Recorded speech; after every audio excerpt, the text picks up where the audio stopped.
ಇದು ಅಂತೆಲ್ಲ ಹೇಳ್ದ. ನೀನು ಇದೆಲ್ಲಿದೆ ಅಂದೆ, ಏನು ಫ್ಲ್ಯಾಟು.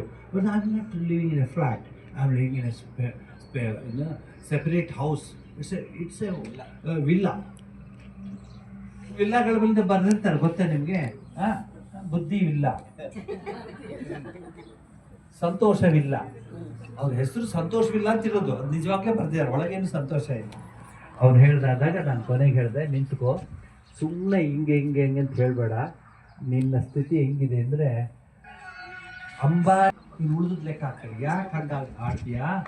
ಭಗವಂತನನ್ನು ಪ್ರಾರ್ಥಿಸು, ಭಗವಂತನೇ ನಿನ್ಗೆ ಐಶ್ವರ್ಯ ಆಗಲಿ, ಭಗವಂತನೇ ನಿಮಗೆ ಕೃಪೆ ಮಾಡಲಿ ಅಂತ ಹೇಳಿದೆ. ಅದನ್ನು ನಿಮಗೂ ಹೇಳ್ತಾ ಇದ್ದೀನಿ, ಚೆನ್ನಾಗಿರಿ. ಸಂಸ್ಕೃತಿ ಇದೆಲ್ಲ ಉಳಿಸಿ. ಹೆಂಗಸರುಗಳು ಬರೋದಿಲ್ಲ, ನಿಮ್ಗೆ ಅಭ್ಯಾಸ ಇದೆ. ಎಲ್ಲಿ ಹೋಗ್ತೀರಾ ಅಂತ ಕೇಳ್ತಾರೆ ಮನೆಯಲ್ಲಿ ಕೂತ್ಕೊಂಡು. ತೆಲುಗಲ್ಲಿ ఎట్లు పోతారు, ఆశ్రమకు పోతా ఉన్నారు.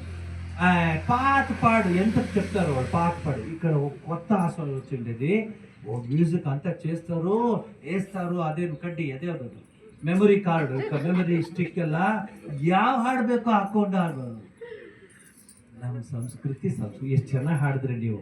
ಆ ಲಕ್ಷ್ಮೀದಾರದಲ್ಲಿ ಕೃಷ್ಣನ ಹಾಡು ಹಾಡಿದ್ರಿ, ಆ ಪರಮಾತ್ಮ ಗೋವರ್ಧನನ ಹಾಡು ಹಾಡಿದ್ರಿ. ನೆಕ್ಸ್ಟ್ ಟೈಮ್ ನಾನು ನಿನ್ನೆ ಹೇಗೆ ನೋಡ್ಬೇಕಂದ್ರೆ, ಈ ನೀವು ಹಾಡಿದಷ್ಟು ಹಾಡನ್ನ ಇದರ 3ರಷ್ಟು ಜನ ಒಟ್ಟಿಗೆ ಹಾಡಬೇಕು. ಕರ್ಕೊಂಬನ್ನಿ, ಅವ್ರು ಬರಲ್ಲ ನನಗೆ ಗೊತ್ತು. ಎಲ್ಲರೂ ರೇಗಿಸ್ತಾರೆ, ಈ 20-22 ಇನ್ನೂ ಆಶ್ರಮಕ್ಕೆ ಹೋಗ್ತೀಯಾ ಅಂತ.